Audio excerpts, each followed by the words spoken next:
Hello friends, I am Chitranjana. मैं आज आप सभी के साथ अपने इंडियन कॉन्स्टिट्यूशन का आर्टिकल 32 के अंदर जो रिट बताई गई है उनके बारे में डिस्कस करूँ।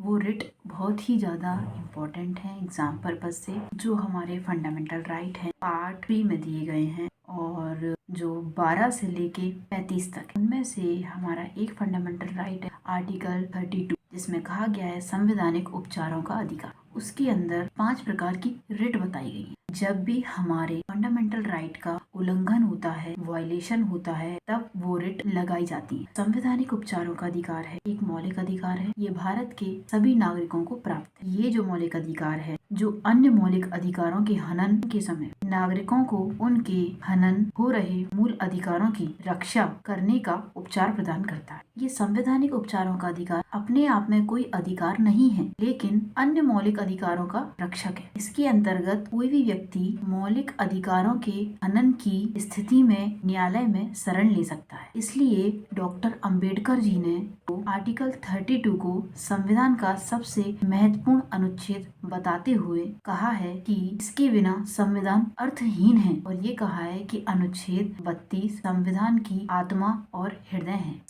आर्टिकल 32 संवैधानिक उपचारों का अधिकार स्वयं में कोई अधिकार न होकर अन्य मौलिक अधिकारों का रक्षक है। इसके तहत कोई भी व्यक्ति मौलिक अधिकारों का हनन होने पर न्यायालय की शरण ले सकता है। आर्टिकल 32 सुप्रीम कोर्ट और आर्टिकल 226 हाई कोर्ट व्यक्ति के फंडामेंटल राइट्स को प्रवर्तित कराने के लिए 5 प्रकार की रिट जारी कर सकते हैं। हम वो 5 प्रकार की रिट समझते हैं, और सबसे पहली रिट जो है उसका नाम है बंदी प्रत्यक्षीकरण। दूसरी रिट जो है परम आदेश। तीसरी रिट है उत्प्रेषण। चौथी रिट है निषेधाज्ञा, और 5वीं रिट है अधिकार प्रक्षा। इंग्लिश में बोलेंगे हैबियस कॉर्पस, मैंडमस, सर्स्योररी और प्रोविजन क्यू वारंट। इस तरीके की रिट है। सबसे पहली जो रिट है हमारी वो है बंदी प्रत्यक्षीकरण, यानी कि हैबियस कॉर्पस। तो हैबियस कॉर्पस क्या होती है, इसको हम डिटेल में समझेंगे। बंदी प्रत्यक्षीकरण हैबियस कॉर्पस का अर्थ होता है कि शरीर सहित पेश करना, किसी भी व्यक्ति को शरीर सहित उसके शरीर के साथ पेश करना। जब किसी व्यक्ति को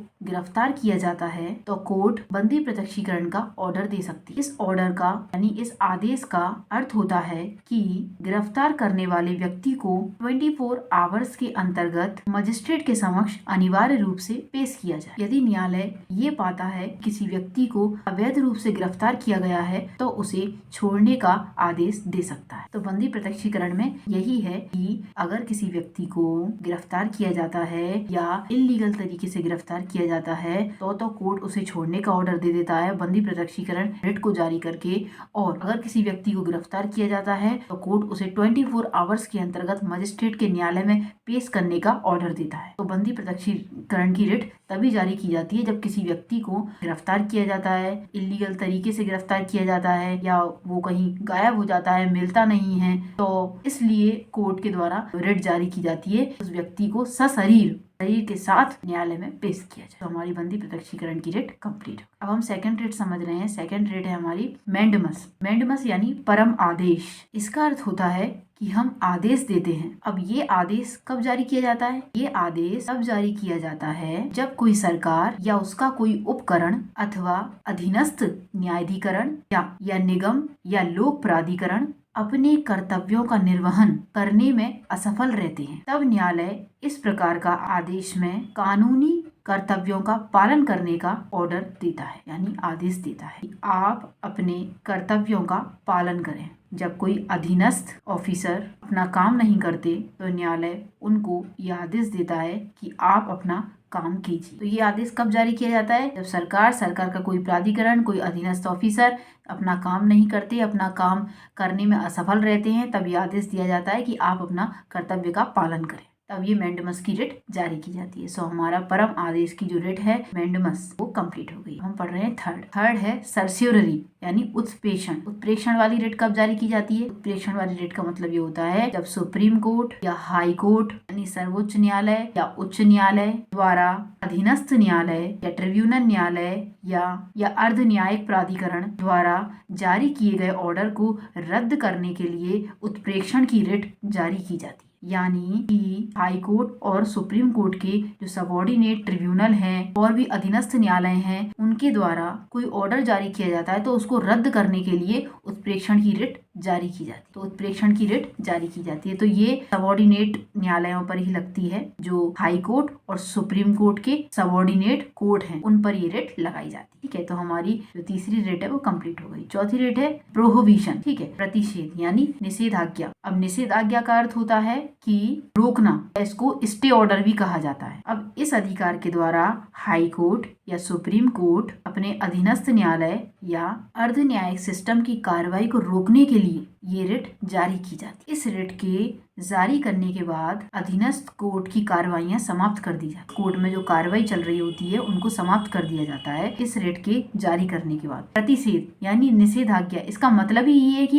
काम पर स्टे लगाना। जब हाई कोर्ट और सुप्रीम कोर्ट को लगता है कि जो अधीनस्थ न्यायालय हैं, जो अपना कार्रवाई है वो ठीक ढंग से नहीं कर रही है, या उन्होंने कोई ऐसा ऑर्डर जारी किया है जिसको रोकना जरूरी है, तो फिर वो स्टे का ऑर्डर लगा देती है। तो अब ये ऑर्डर जब जारी किया जाता है तो इसमें सबऑर्डिनेट कोर्ट में जो कार्रवाई चल रही होती है वो समाप्त कर दी जाती है। इस रिट को जारी करने के बाद अधीनस्थ न्यायालय में कार्रवाई समाप्त कर दी जाती है। तो हमारी फोर्थ वाली जो रिट है वो कंप्लीट हो। फिफ्थ रिट हम पढ़ रहे हैं अधिकार प्रक्षा। तो अधिकार प्रक्षा को बोलते हैं क्यो वारंटो। इसका मतलब होता है, तो अधिकार प्रक्षा का अर्थ है कि आपका अधिकार क्या है, आप यहाँ क्या कर रहे हैं, इस तरीके से न्यायालय सामने वाले व्यक्ति से पूछता है। ये रिट तब जारी की जाती है जब कोई व्यक्ति सार्वजनिक पद पर बिना किसी अधिकार के कार्य करता है, तो कोर्ट इस रिट के द्वारा उसके अधिकार के बारे में जानकारी प्राप्त करती है और उस व्यक्ति के उत्तर से संतुष्ट ना होने पर न्यायालय उसके कार्य करने पर रोक लगा सकती है। सो अधिकार प्रक्षा की रिट तभी जारी की जाती है